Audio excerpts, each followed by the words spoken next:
Okay, so welcome. So we are a few minutes late. Little tech problems behind the scene. Welcome to the very first episode of Behind the Scenes.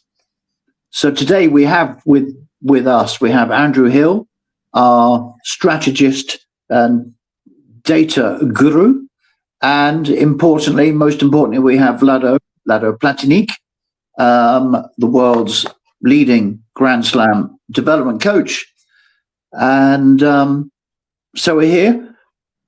And the Australian Open begins on Monday. Today is Saturday evening. So this is just the final little session, final countdown before we kick off. Vlado, how's it going with you for pre-season, first of all? Hello, everybody. Well, I mean, preseason is long gone. Now we are in the final stage of preparation here in Melbourne. One more day and the qualifying starts on Monday. Okay. And what's it like for you being back? Do you see old friends or is it all insular, just get on with your work?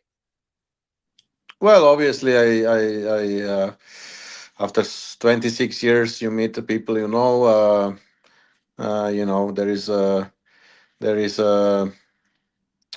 here and there. We talk about things, what's new, what has been happening. Because now I'm starting with a 16 years old girl. So I was few months away from the tour, and well, mostly obviously I focus on practicing and recovering because after the arrival I was feeling a little bit sick, so was not the easiest time. Yeah. So I know, you can, because you'll bust through sickness and do your training on court. What happens if you're so ill you can't go on court? Is there a plan to replace you?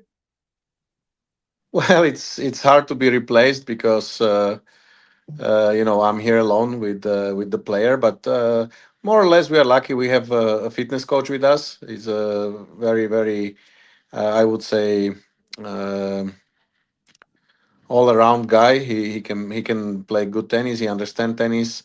So I would think when I would get sick, for sure he would be able to do a lot of things with my player, and I would just do some recommendation on the phone. Okay. It's a bit like those in the Premiership that get sent to the stands. There's a little voice communication between them in the stands and people on the bench. Exactly. And Andrew, how are things been going with the United Cup? Have you seen any new data and stats that you hadn't seen before? Well, just hot off the press. Hello, everyone. And it's great to see you back in action, Mark. So this is good. Sweden has just won over... Switzerland has just won over Belgium in the United Cup. So they're into the final and they'll take on USA versus Poland. And it's very hot out here. So obviously United Cup was invented just to give people some match practice, I should think. Is it now quite a serious tournament? It is a better tournament. You do have other tournaments which are singles, doubles, men's, women's as lead-ins, but this one is you're playing for your country and also some access to some newer players that are playing as a team and then leading into the Australian Open, as Vlado said. Yes. And Vlado, have you and your player, have you learnt anything new about the conditions or the balls or the height that it bounces or anything? Oh, not really. Everything is same. Guys, this is maybe for people it's difficult to imagine, but the players are used to play every week different conditions, so they need to adjust. So obviously, as we arrived 5-6 days before, we are getting used to the speed of the court, but the speed of the court and the bounce changes with the heat. So we had 2 days over 40 degrees Celsius temperatures, so the ball was bouncing differently. But next week the weather should be okay. Should be around 20-25 degrees. So yeah, these are the main things. Okay, and I saw you did some filming of the indoor courts. Is there merit in practicing indoors compared to the match, which will be outdoors in the sun and the heat? Well, nobody really likes to practice indoors because outdoor tennis is completely different than indoors. But obviously, the courts are being used just to do maybe some drills and maybe some adjustments with the coach, but not really. Players are not really using the indoor courts for match Yeah. preparation. And can you give me an insight what it's like to play the first match at a Grand Slam compared to on the tour? Because I would imagine it's different. Well, obviously, it's a little bit more pressure because every round you play for a lot of money, much more than in the regular tournaments. So I think the pressure is higher, but also the motivation is higher. So that's about it. Okay, what about, because there'll be more crowds, more media attention, a bigger venue, does all that, and there's protocol, and all sorts of things that are different. Does that play on a player's mind? Like when they walk through the gates, they go, "Oh my God, this is proper." Well, obviously, for a young player, it's something new. For the older players, they are already used to this. But this is also a big difference because in the Grand Slams, the crowds, the stadiums are full. People come to see the players. So yes, it's more attention, more everything. Yeah. And Andrew, are there any Aussie picks in any competition? Well, Alex de Minaur is our top male, and he played some amazing tennis in the United Cup. He got knocked out, but this is a good prep ready for the Australian Open. Possibly the other big thing is it'll go from a normal tournament of 3 sets to best of 5, so it'll be on endurance. And the key factor at the moment is the heat. So that can really... It always is. It is, yeah. Concentration, endurance, everything. So, yeah, we just got to look after the players.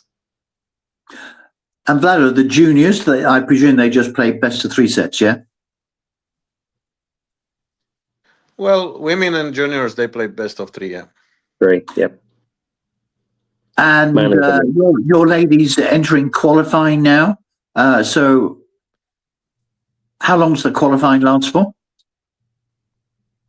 Well, the qualifying is next week, starting Monday, finishing, I think, Friday.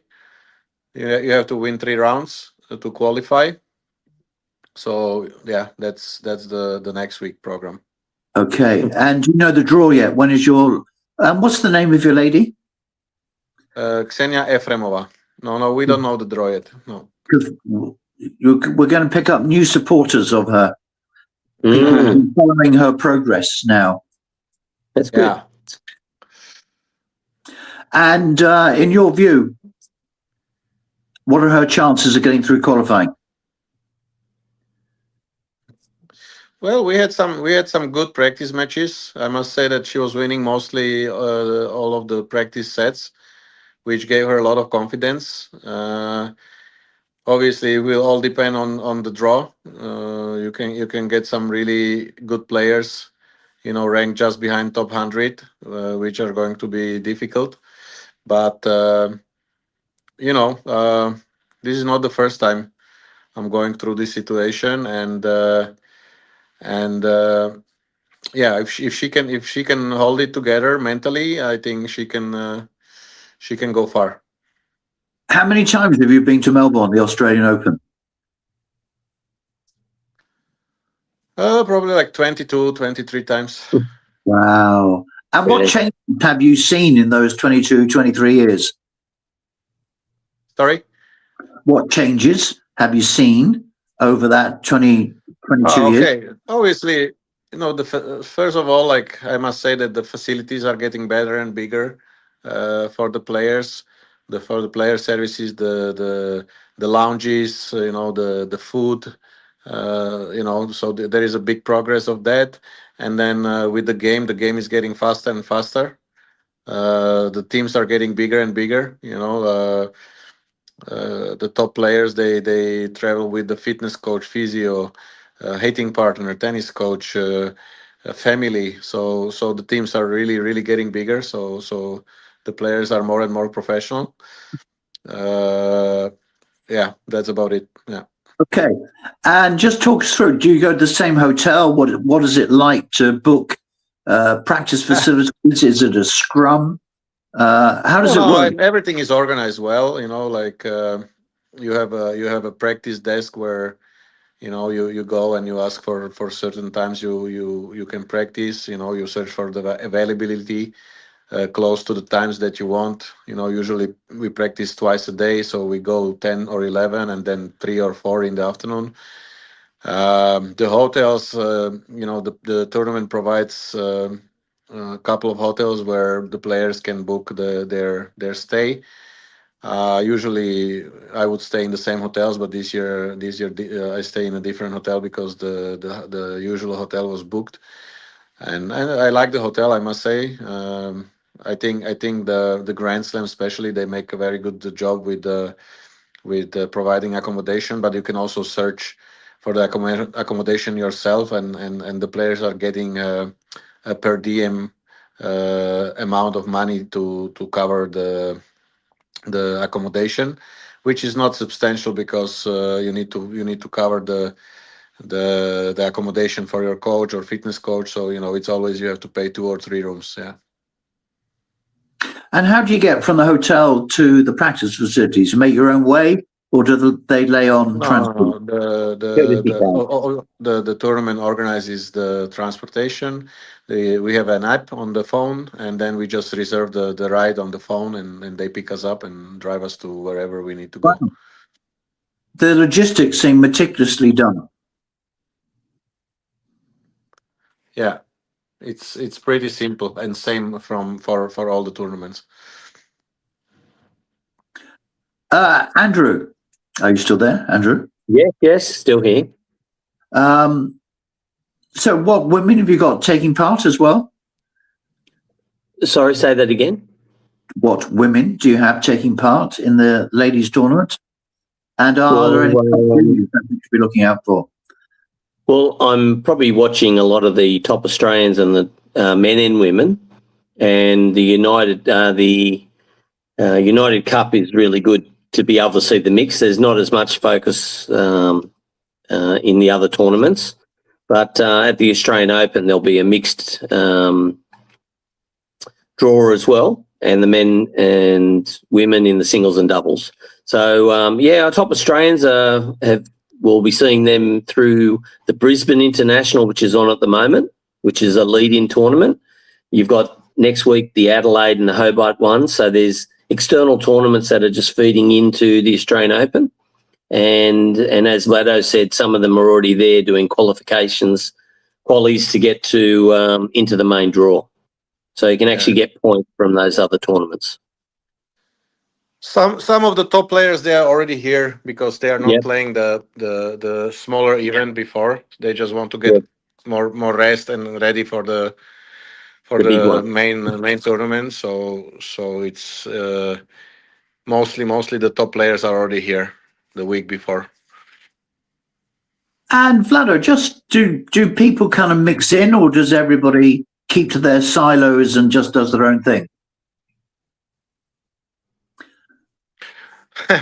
Yeah, I mean, everybody's trying to be professional, and there is obviously everybody has some friends and some enemies here, like in every other job, and so yeah, you see some players are communicating and having the lunch or dinner together, but most of the time it's the team together, and working and being professional, resting. Yeah. So, talk me, because I can see as much tension happening as well as camaraderie, because this is like a traveling marriage, isn't it? Yes, obviously, like first of all, it's a sport, and it's very difficult. Sometimes it's very individual, so it's difficult to be friends with everybody, and many times it happens. Then on the court, the emotions burst, and players, kind of have problems with each other, but. It is what it is. It's a very individual sport. Yeah, I mean, I'm really interested. Talk me through it, because when you win, I should imagine everybody's happy. The player's happy, the coaching team is happy. Yeah, But if you can see. lose, I can imagine a lot of tension and pressure around. Yeah, exactly. It's very mental, and like I don't know who said it, but like most of the players, they lose every week. So there is a lot of losing. Instead you are Djokovic, Well, or tennis is a Sabalenka. losing sport, isn't it? So you have to learn how to deal with it, and you have to take the chance the next week, and you have to improve every week to do better.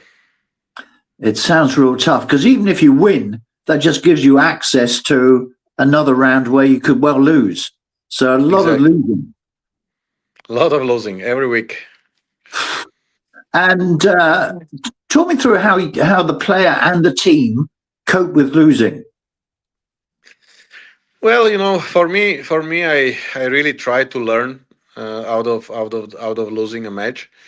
Um Obviously, the younger players, they are taking it very, very seriously and very negative, because that's what they need to learn. That losing is part of the game, and it's part of the learning.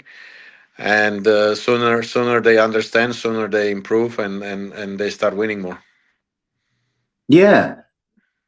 And the losing, so slight tangential question, but we know, Federer has stated it, that even Grand Slam champions expect to lose nearly every other point. So how do you train to actually expect to lose every other I point? lost you for a while now. Hello? Hello, I can hear you. You're back. Can you still hear me? Hello? Oh, Vlado. Might have lost. Oh, I lost you for a while. And now I have you Okay. back. Yeah, all right.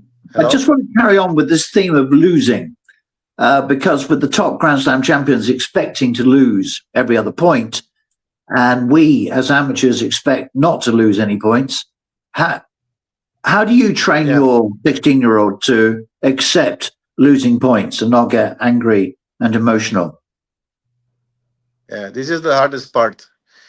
And like I said, I went through this with many players. Mark, we talk about this. I took probably 5, 6, 7 players to top 100 and higher, and I went through this many times. And it's very, very hard part. It's very hard part, and everybody wants results very quickly, and everybody wants to play very automatic, no thinking, no no suffering, and this is the hard part for me as a coach, because I have to be very patient, and I have to explain and explain and explain, and And do it again. I think this is the hardest part. I think because all the players I coached, they were very good and talented, and the mental part where the everything needs to click together. It's so difficult, and I cannot say that I always succeed. Even I was taking players to top 100, but I can tell you that I didn't really completely succeed, and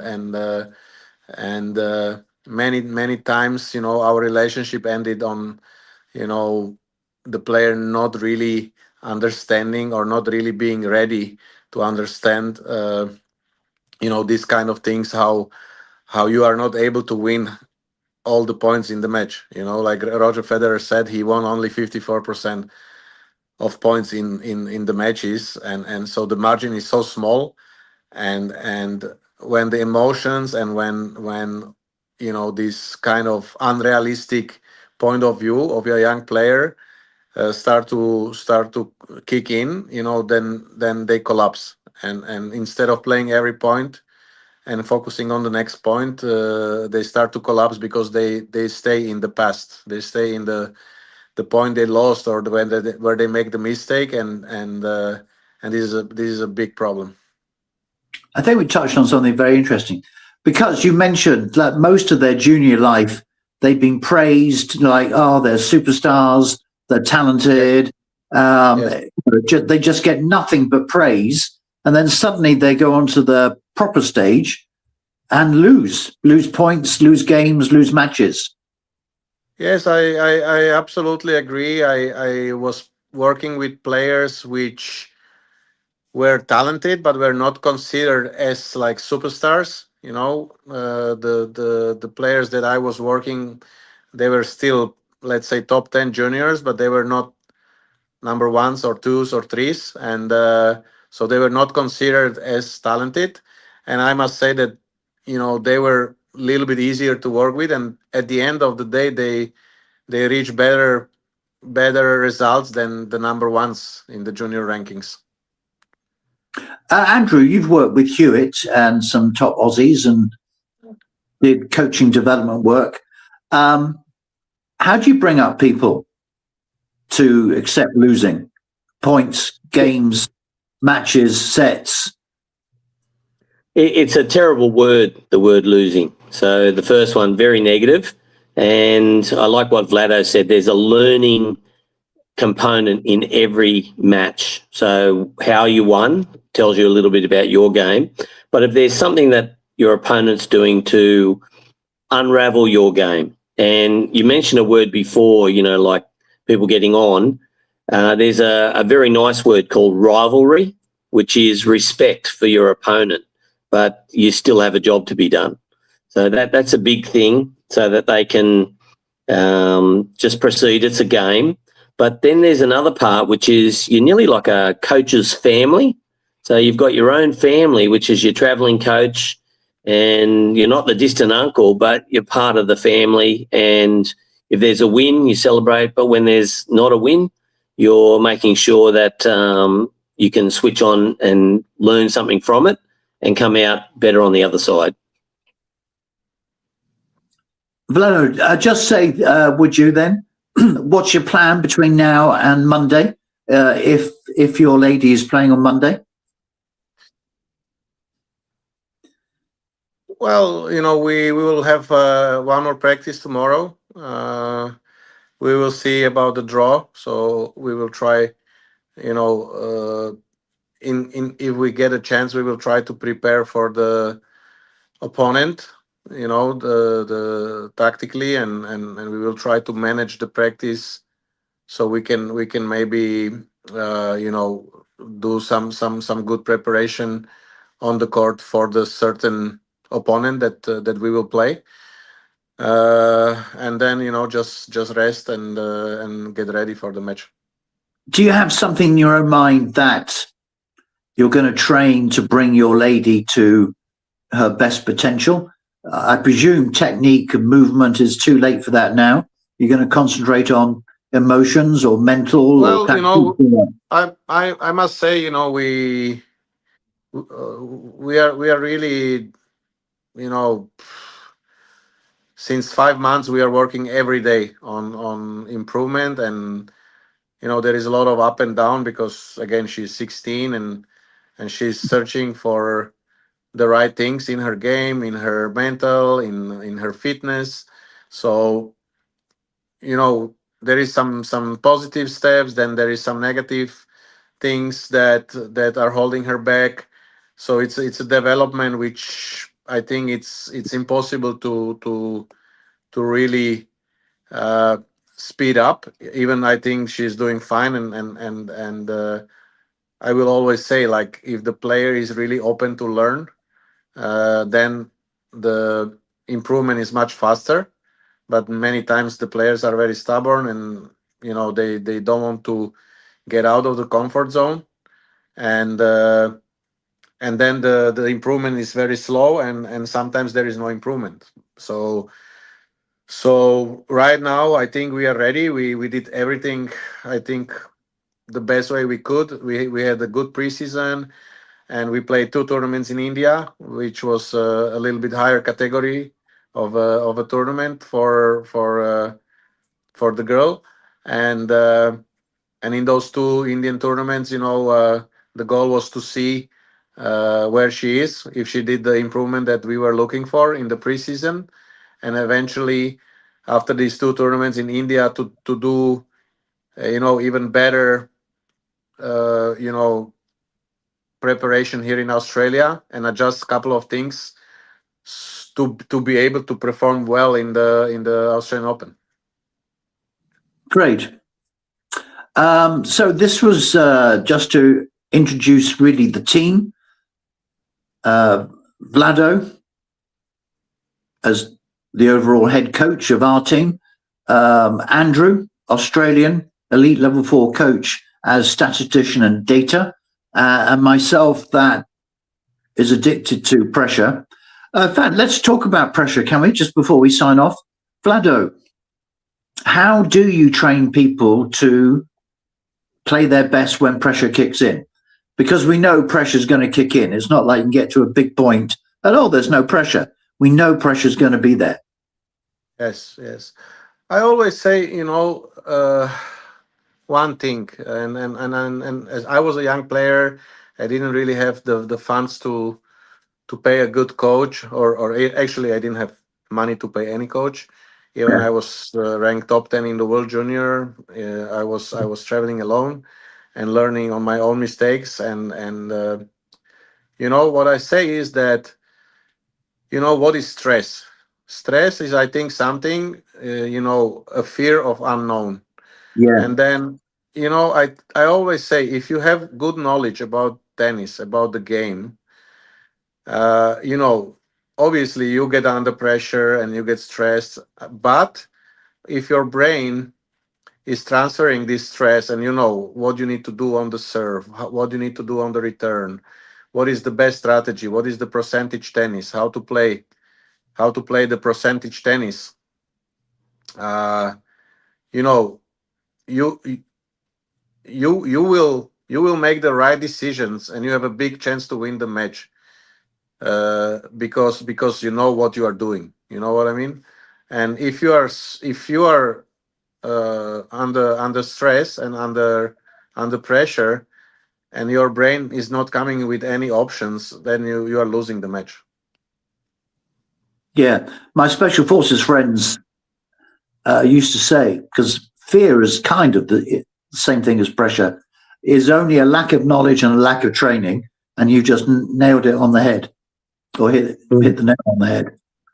Yeah. Having knowledge, having training, having trust gets you through the pressure situations. Exactly. So for me, it's about knowledge. I often say to young players, like, you want to make tennis your job. So, if you want to be a doctor or lawyer, you need to go many years to the university. And if you are a doctor, you don't only learn how to operate, but you also learn the theory. And you guys, you just want to hit balls, but you don't want to talk about the theory. You don't watch videos. You don't like to talk about tennis. So then how you wanna deal with the stress situation, because you have no knowledge, and then something forehand doesn't work or serve doesn't work, you don't know what to do, and you lose. So that's the one thing, and then the other thing is, like, okay, it's just a tennis match. It's not life or death, and every week you get another chance in Yeah. tennis. But again, I was just seeing my friend Marcos Bagdatis on Facebook, and he said, and I say this all the time to my players, and I don't want to sound bad, but if you repeat the same mistake and you are not listening to your coach, you are stupid. Yeah. And this is what Marcos said, when he was 14 and he went to Bob Brett, and Bob told him, like, listen, I don't mind you to miss the shot, and try, to do this and that, but if you do the same mistake twice, sorry, you are not learning, you're not improving, you're being stupid. So this is the thing that sometimes the players are so stubborn, and they would go with the head against the wall instead, like the coach opening the door and just walk through the door and take the advice and learn and learn and learn. So for me, tennis is learning. Tennis is not only playing. And also many times I hear the players like, I don't know, nothing is going in, and it's not my day. It's not about having your day or being lucky. It's you control it, and that's how Nadal and Djokovic and these Yep. people, Roger Federer, they became legends because they know what they are doing on the court. They focus.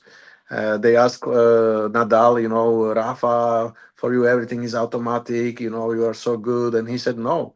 I sleep in the same bed. I eat the same dinner. I play the same court, and I don't feel the ball. Sometimes I go and I feel the ball from the first second, but most of the time I don't feel the ball, and I need to know and adjust. It takes a couple of minutes, couple of maybe hours until I start to feel the ball and play, the way I need to play. But everything comes from focus and knowing what I need to do to have rhythm and play good. And this is the young players. They think that everything should be automatic, and I just have a good day and bad day, and then this is how it That's right. sometimes looks. This is how sometimes the tennis looks like. It's a good day and bad day.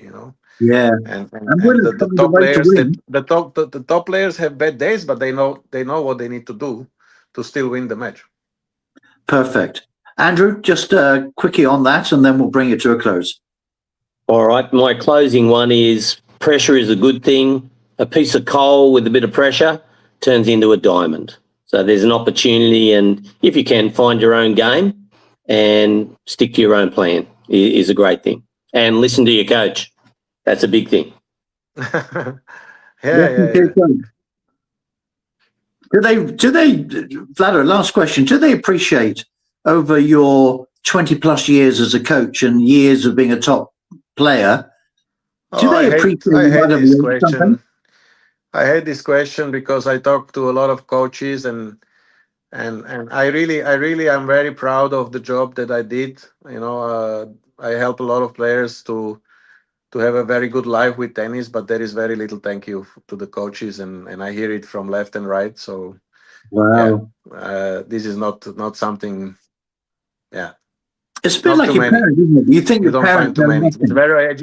It's very egoistic sport. It's very Ah, egoistic sport.